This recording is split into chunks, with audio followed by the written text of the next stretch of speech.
Anda kembali di catatan demokrasi pemirsa. Bang Kodari, waktu Anda untuk mengomentari apakah kemudian hari ini ada sejumlah saksi ahli, kemudian juga sejumlah saksi yang dihadirkan. Sudahkah memenuhi sejumlah dalil, mulai dari etika dibahas di sana hingga pencalonan Gibran? Ya, saya kira kan pendekatan dari masing-masing paslon ini berbeda ya. Kalau 01 saya lihat memang pendekatannya dia non konvensional lah, untuk pakai istilah yang lebih netral ya.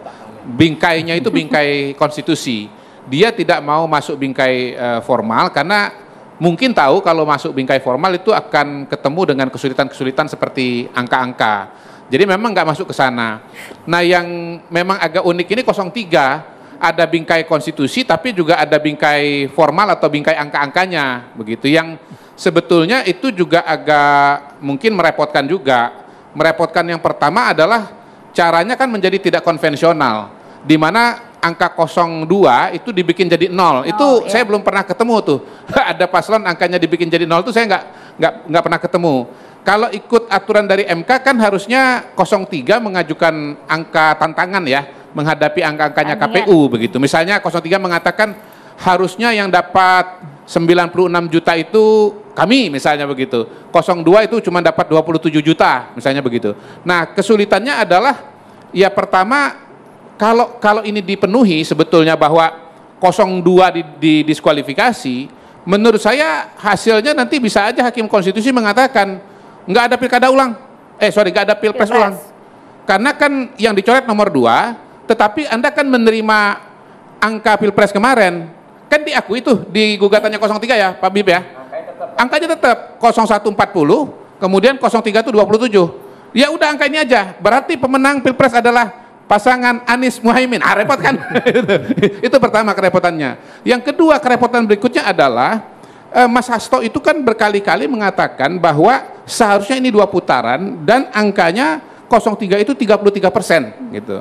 Nah, pada hari ini saya tidak menemukan angka 33% itu di gugatan 03. Jadi sebetulnya ini menurut saya tim hukum 03 ini sedang berhadapan dengan sekjen PDI Perjuangan, karena angkanya PDI Perjuangan itu yang dilontarkan oleh Mas itu nggak dianggap itu, gitu loh. Jadi sebetulnya ya banyak kerumitan. Saya merasa bahwa pendekatannya 01 itu lebih aman, walaupun kalau bicara Mahkamah Konstitusi, saya mengikuti yang 2019, kan di 2019 itu keputusannya akhirnya kan ditolak permohonan, dan pada waktu itu MK itu kalau nggak salah keputusan nomor 1 ya, kalau nggak salah ya, tahun 2019 itu intinya kira-kira mengatakan bahwa ya MK tetap kepada soal selisih angka dan ini tidak terbukti, dan yang kedua MK tidak bisa masuk kepada hal-hal yang di luar wewenangnya MK seperti yang diatur oleh Undang-Undang nomor 7 tahun 2017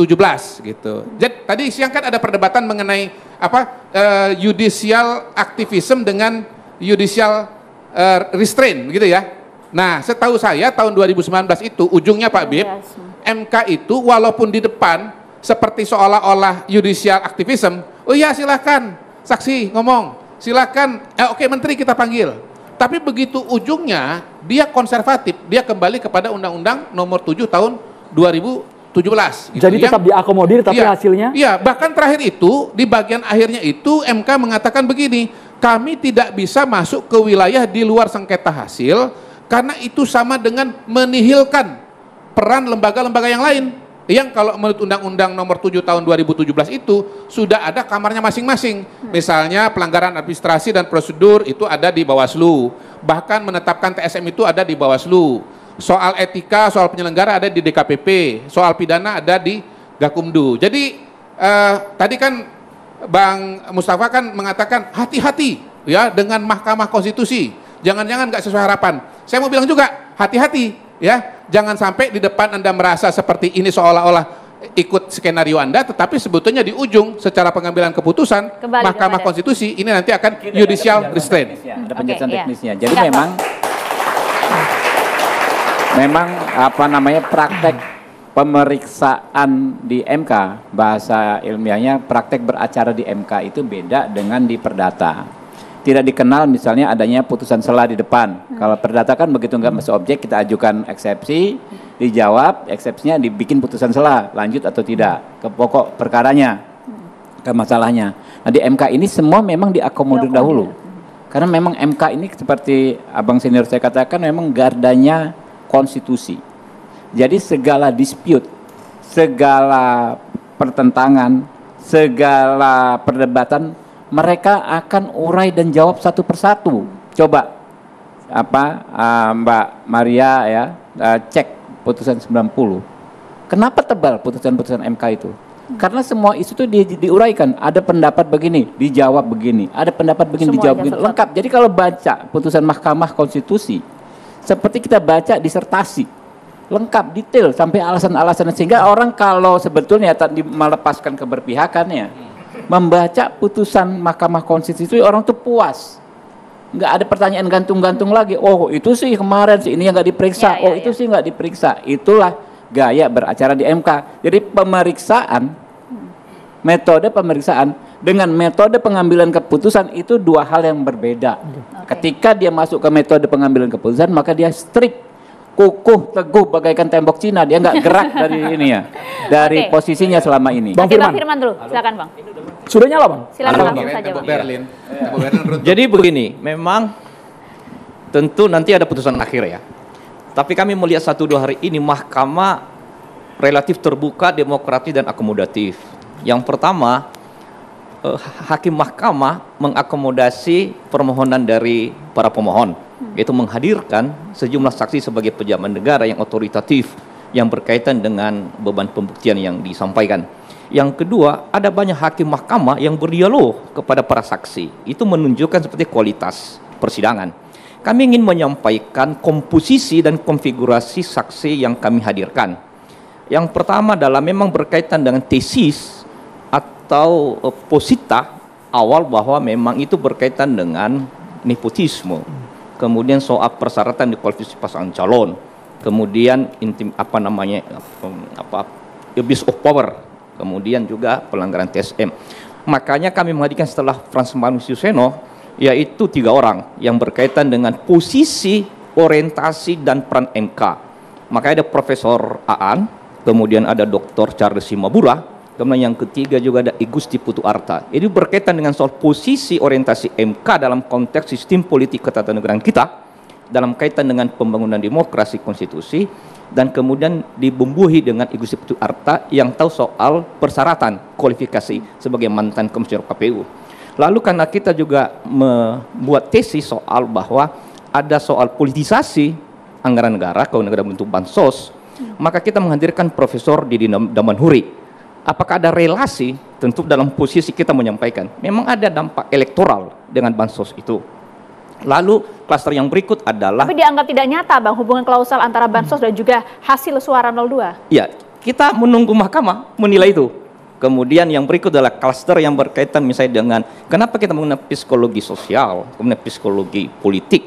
Karena itu dampak itu dalam perilaku politik, kemudian perilaku pemilih, perilaku voters. Jadi ada Profesor Hamdi Muluk dan ada Ibu Risa. Lalu karena kita juga mengajukan soal sirekap, bahwa ada juga persoalan manipulasi di situ sebagai sebuah instrumen untuk melegitimasi kecurangan itu, maka kita menghadirkan ahli IT yaitu Ibu Leoni. Kemudian juga ada sejumlah ahli yang lain. Itulah komposisi konfigurasi saksi yang kita hadirkan untuk mendalilkan, membuktikan soal materi yang kita sampaikan. Jadi ini tidak berdiri sendiri. Sudah cukup puas dengan hasil sidang hari ini? Oh sangat puas karena sesuai dengan yang kita dalilkan. Kemudian kita memberikan beban pembuktian melalui pemaknaan kehadiran saksi. Karena itu kan berkaitan dengan alat bukti ya, dokumen, kemudian saksi ahli dan saksi fakta. Dan soal sebetulnya, Bung Khodari, putusan 2019, sebetulnya instansi TSM disentuh oleh mahkamah. Tapi memang putusan mereka menyampaikan tidak terpenuhi, tidak terbukti. Terkonfirmasi itu dengan ada dialog mengenai ada sejumlah yang disampaikan pemohon waktu itu tahun 2019. Tapi memang tidak terpenuhi, tidak terbukti. Tapi soal ruang itu ada karena memang mahkamah ingin membangun bahwa sebetulnya mahkamah itu adalah bukan mahkamah pendekatan kuantitatif, bukan pendekatan nominal, tapi sebuah mahkamah yang memang menyentuh soal bangunan politik ketatanegaraan. Makanya kalau kita bandingkan dengan 22E dan 24C itu saling melengkapi. Jadi dia sangat membangun paradigma yang kualitatif bahwa nanti misalnya ada pendekatan yang lain itu soal kemudian. Itulah posisi Baik, yang kita harapkan, yang kita mohon kepada mahkamah melalui kehadiran saksi-saksi di situ untuk mengkonfirmasi. Baik. Bang Demikian. Mustafa Nara, apakah nanti di tanggal 5 April dengan kehadiran para saksi dari 4 menteri ini akan mengubah jalannya persidangan, akan ada kejutan atau hanya berlangsung normatif semua diakomodir pernyataannya? Saya yakin ada. Jadi sesuatu apapun itu biasanya ada yang progresif, ada yang memulai. Kalau MK selama ini dianggap landai-landai saja. Biasanya MK itu kayak gini patronnya, biasanya begini, biasanya begini. Ada bosannya juga ya. Jadi kali ini MK akan buat kejutan, akan membuat suatu gebrakan otak kanan, ya, otak kanan.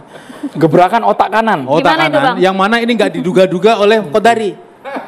Itu sudah kita prediksi. Kenapa? Ini bersih MK yang sekarang ini, cenderung bersih dibanding yang sebelumnya. Yang tadi saya bilang mencoreng MK dengan tinta hitam itu, sekarang kita bisa prediksi sekarang. Nah, pemilu 2019 beda dengan sekarang. Dulu Pak Prabowo itu, mohon maaf ini soal etika ya, langsung menolak seluruh hasil pemilu tanggal 21 Mei. Saya terlibat juga. Jadi pemilu 17 April 21 Mei ditolak oleh Pak Prabowo, sehari kemudian rusuh Bawaslu itu. Jadi berbeda. Kalau kita sangat etis ini, bahkan Pak Hamdam Julfa, yaitu mantan ketua MK, itu oleh kita nggak boleh jadi saksi karena apa? Etika. Kita menjunjung etika. Kalau mau nih Hamdam Julfa jadi ahli, mungkin bisa membuat Pak Kodari geleng-geleng kepala, sampai itu Pak Hotman Paris jadi diem, tapi nggak dilakukan karena kita menjunjung etika. Tidak begitu teriak-teriak di media yang itu membahayakan publik. Kalau jadi ahli, gini, karena dia sudah tegas posisi Gini. MK itu tidak masuk ke kuantitatif, dia malu kalau hadir ke sana gitu loh. Besok Jumat gimana Bang? Jumat ya, Balik lagi. lalu kuantitatif panjang nanti. Jumat itu menteri-menteri selalu dipanggil dan itu sebagian saya kenal beliau dan ini akan menjadi sebuah sejarah baru ya. Meskipun itu Pak Hartoyo mengatakan bahwa ini untuk kepentingan MK, tapi kami sejak awal di petitum itu minta tuntutan itu minta menteri dihadirkan supaya membuka jalan terang. Karena di antara menteri ada yang kontradiktif. Nanti coba ya Pak Muhadjir Effendi. Ya, yang siapa? Yang siapa? Pak Muhadjir Effendi dengan Bu Risma itu kan nanti akan kontradiktif. Ingat ya, Bu Risma dari partai apa, misalkan ya. Jadi nanti akan dikontradiktif oleh hakim. Ditanya-tanya itu berdua itu. Bu Risma mengatakan cuma 78 triliun ya biaya anggaran dari 497 miliar itu bansos itu yang dianggarkan tahun 2024, kami hanya 78 triliun. Yang lain kami tidak. Tapi Pak Muhadjir nanti dulu. Tapi Pak Muhadjir mengatakan bahwa kami tidak melibatkan Kemensos karena Kemensos sibuk mengerjakan tugas-tugas mereka. Ini nanti akan di cross check. Jadi ini memang masih misteri. Kenapa anggaran bansos begitu besar? Kemensos yang memiliki memiliki hak untuk mengatur mengelola itu. Yang kedua lihat nih. Bansos dengan anggaran sebesar itu, seharusnya bansos yang benar itu kan ya. By name by address. Yang menerima itu miskin misalkan, ada alamat, ada KTP-nya. Jadi yang diberi itu kalau dibakar kembali ya. Kalau hal tersebut jadi yang diberi nanti dulu. Ya bukan, yang soal 7 jadi kalau bansos itu ya diberikan kepada orang yang nanti kalau dipanggil lagi ya diketok lalu diawasi oleh DPR. Soal etika ribut 02 Bapak-bapak ini kuping kiri sama kuping kanan kami sama-sama mendengar narasumber. Kita harus jeda dulu hanya di catatan demokrasi. Tetaplah bersama kami pemirsa.